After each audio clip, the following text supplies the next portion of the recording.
এই ঘটনাটি ঝালকাঠি জেলার দিবাকর কাঠি এক গ্রামের। এই ঘটনাটি ঘটেছে প্রায় 40 বছর আগে। আমাদের বাড়ি তখন বিজলি বাতি গিয়ে পৌঁছায়নি। এই ঘটনাটি আমার আব্বুর মুখ থেকে শোনা, ঘটেছিল দাদির সাথে। আমার দাদা একজন ওঝা টাইপের মানুষ ছিলেন। তিনি জিন তাড়াতে পারতেন।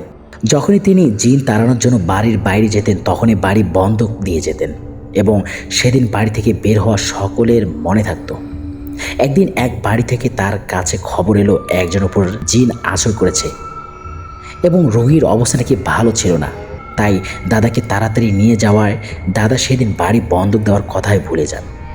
তিনি যেই বাসায় জিন তাড়াতে গিয়েছিলেন সেই বাসায় পৌঁছতে পৌঁছতে রাত 8টা বেজে যায়। তিনি অনেক কষ্টে সাধনা করে সেই জিনকে পরাজিত করতে পারেন, কারণ জিনটা ছিল শক্তিশালী। যার দেহে জিনটা ভর করেছিল তার দেহ থেকে জিনটাকে বের করে দেওয়ার পর জিনটা রেগে হুঙ্কার দিয়ে বলে, আমি গেলাম তোর বাড়িতে। দাদা বলেন, যা যা পারিস কর গিয়ে। কিছুক্ষণ পরেই তার মনে পড়ে আজকে বাড়ি বন্ধক দিতে সে ভুলে গিয়েছে।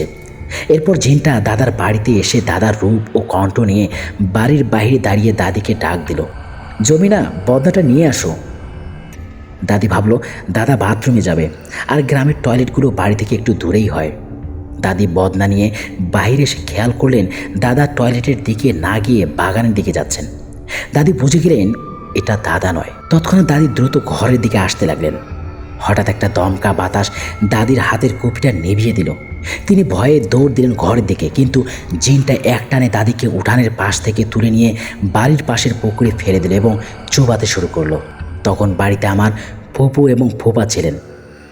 দাদির বিপদের এই মুহূর্তে দাদি কেবল ফুপুর নাম ধরে একবার ডাক দিতে পেরেছিলেন। সৌভাগ্যবশত সেই ডাক ফুপুর কানে গিয়ে পৌঁছায়।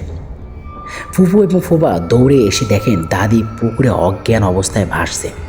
দাদিকে তুলে তাড়াতাড়ি ঘরে নিয়ে গিয়ে চিকিৎসা দেওয়া হয় এবং কিছুদিনের মধ্যে দাদি সুস্থ হয়ে যান।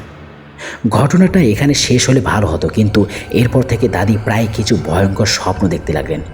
এরপর আমার দাদা পুরো বাড়িটা শিক করে দেন এবং সন্ধ্যার পর কারো বাড়ির বাইরে যাওয়া নিষিদ্ধ হয়ে যায়। এরপর দাদা জীবিত থাকাকালীন সময় আর কিছুই ঘটেনি।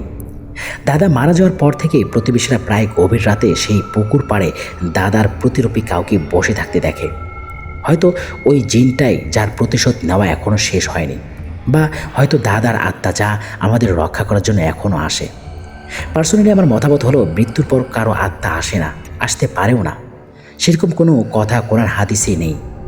এটা হয়তো সেই জিনটাই এখনও প্রতিশোধ নেওয়ার জন্য বসে আছে।